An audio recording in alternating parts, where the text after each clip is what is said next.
Camera आणि पुस्तकं दोन्ही सांभाळलं.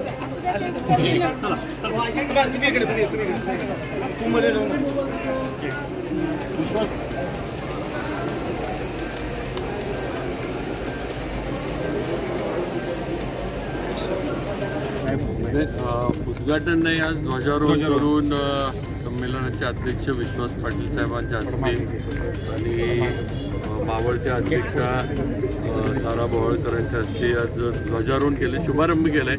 उद्घाटन हे उद्या अध्यक्ष विश्वास पाटील साहेब आणि मुख्यमंत्र्यांच्या देवेंद्रजी फडणवीसांच्या उपस्थितीत होणार आहे. आणि म्हणजे हे संमेलन साताऱ्यात होणार आहे. ही वेगळेपणा याच्यात यावा, काहीतरी वेगळं एक आपला सातारी ठसा याच्यावर आपला राहिला पाहिजे असा प्रयत्न आम्ही सर्वांनी केला आहे. आणि मी मगाशी सांगितलं तसं प्रत्येकानं मन लावून या संमेलनाला वेळ दिला आहे, नियोजन केलं आहे.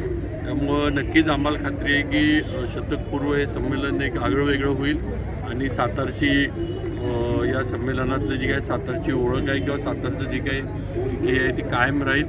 आणि नक्कीच उद्यासुद्धा सगळ्यांनी उद्याच्या उद्घाटनाच्या खऱ्या याच्यासाठी आज शुभारंभ, उद्या उद्घाटनाच्या याच्यासाठी सर्व जिल्ह्यातील, राज्यातील आणि बाहेरनं येणाऱ्या पण साहित्यिकांनी उपस्थित राहावं आणि आमच्या संमेलनाला त्यांनी भेट द्यावी.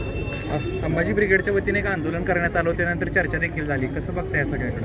नाही, त्यांच्या ज्या काही 1-2 शंका होत्या त्या बाबतीमध्ये त्यांनी निवेदन दिलं होतं. कलेक्टर साहेब वगैरे यांनी सुद्धा, विश्वास पाटील साहेब वगैरे सगळ्यांनी त्यांच्यावर केलं आणि त्याच्यातनं जे हे असेल ते त्यांच्याशी चर्चा करून योग्य तो मार्ग आम्ही काढू अशा पद्धतीचं त्यांच्याशी चर्चा झालेली. जिल्हा प्रशासनानं पण चर्चा केली.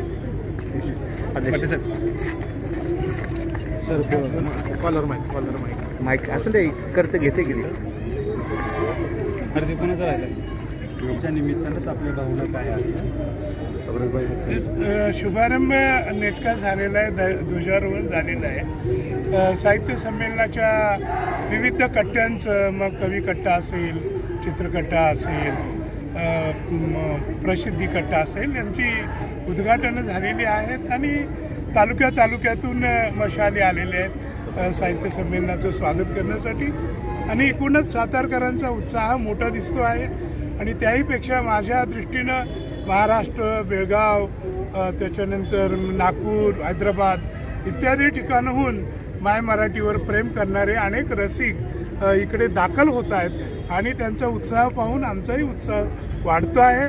आणि नक्कीच येत्या 4 दिवसामध्ये माय मराठी, तिचं अस्तित्व, भवितव्य याच्यावर योग्य ते मंथन होईल आणि साताऱ्याहून लोक परतताना काहीतरी वेगळा विचार आणि वेगळ्या सुगंधाची फुलं घेऊन जातील अशी मला अपेक्षा आहे. सर, जो बाबांना प्रश्न विचारला तोच तुम्हाला प्रश्न विचारतो. संभाजी ब्रिगेडने तुम्ही जो पुस्तक कादंबरी लिहिली त्याच्या विरोधात आंदोलन केलं, त्यानंतर तुमची चर्चा झाली. त्यांनी असं सांगितलं की विश्वास पाटील माफी मागतील आणि ते पुस्तक या ठिकाणी विक्रीस उपलब्ध नसणार आहे. काय सांगायला?